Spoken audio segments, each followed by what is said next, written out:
Hello. Đây mình quay nhà cho các bạn xem.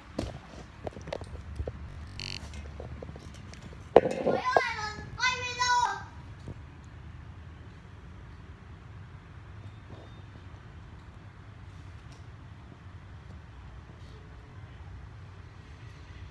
Đấy.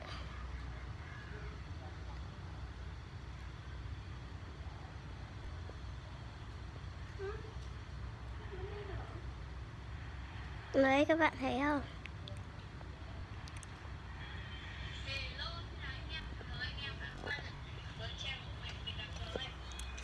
Hãy cho mình một like nhé. Hãy cho mình một like và đăng ký nhé.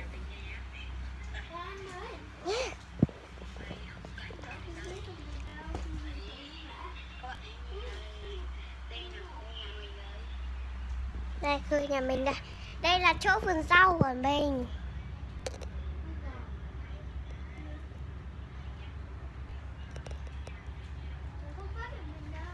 Đấy, anh em hãy cho mình một like nhá.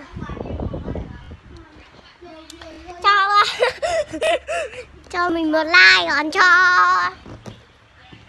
cây kia mà ít like nhá. Ok, xin chào các bạn và hẹn gặp lại.